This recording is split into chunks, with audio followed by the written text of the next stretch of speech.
Merry Christmas, every pony! I'm BrickBrony1894. For today's Christmas special, I've decided to review not one, not two, but 3 episodes today. Let's start with one that I've been meaning to review for quite a while now, Thanks for the Memories. Now, I don't think I can bring much new to the table here, but this episode is really good.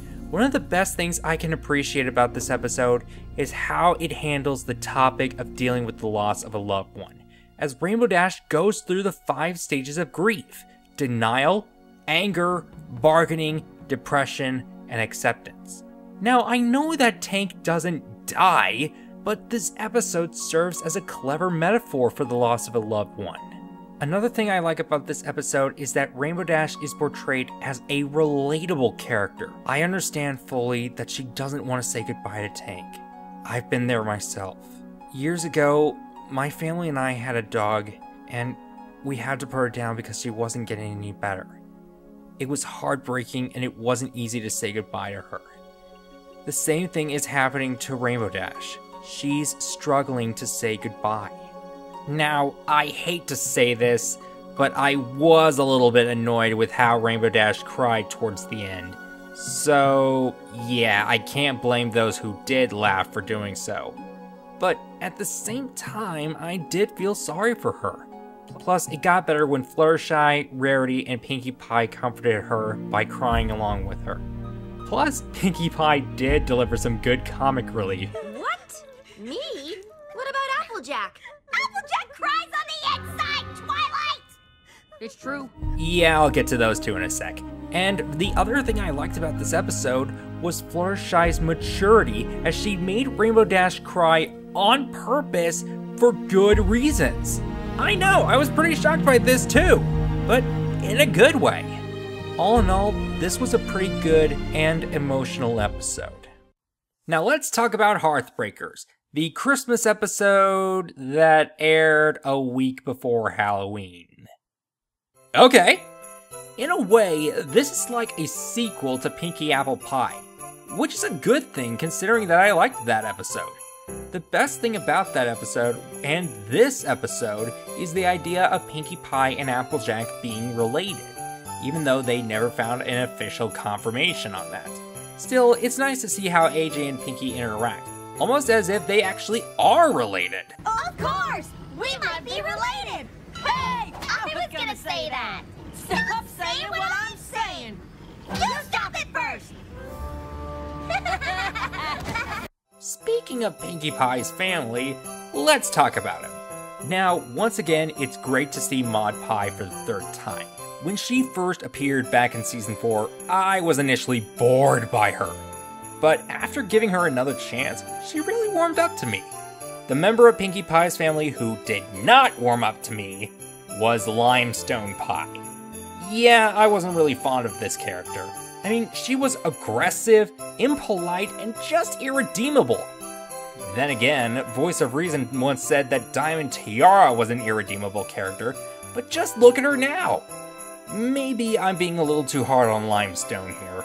And no, that pun was not intended. In fact, when I first started writing this review, I felt like putting her on my naughty list. But considering how well she behaved towards the end after watching the episode for a second time, yeah, I'm gonna let her slide. Just this once. Anyways, is it wrong to say that I now ship a Big Mac with Marble Pie? I mean, they seem to share things in common. They say very little, and they're really quiet ones. Now, if the apples and pies are related, I think it would be way too distant for this pairing to be considered, weird. Speaking of weird, Pinkie Pie's parents spoke weirdly in this episode. Is it me, or are they speaking like, I don't know, pilgrims? Well, at least they got along well with Granny Smith. Now, let's talk about Heartswarming as a holiday. Now, I'm gonna come out and say this right now. I have not seen Heartswarming Eve yet. But I do know that it talks about Heartswarming and the history of it. The thing that bugs me, though, is that this holiday is in celebration of the foundation of Equestria.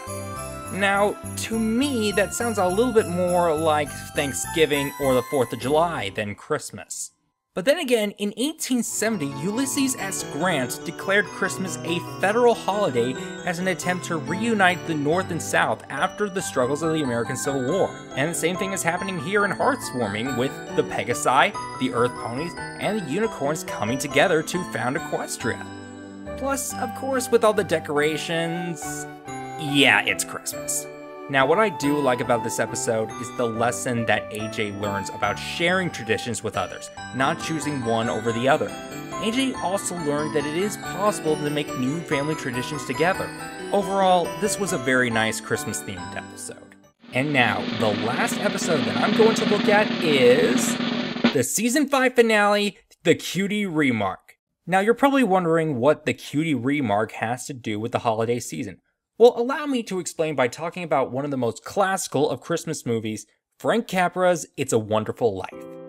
In this film, we follow the wonderful life of George Bailey, played by the late James Stewart. On Christmas Eve, George's life starts to fall apart to the point where he wishes he had never been born. So, to convince George otherwise, his guardian angel Clarence shows George what life would be like if he had never been born. This is a movie that I highly recommend for the holiday season. But anyways, ever since this movie became popular in the 70s and 80s, television shows have paid tribute to this film. An infamous example, though, is the Fairly OddParents episode, It's a Wishful Life, where the episode parodies the film in a mean-spirited way. A better example is the Teen Titans episode, How Long is Forever, where Starfire travels into the future and sees that without her, the Teen Titans were no longer friends.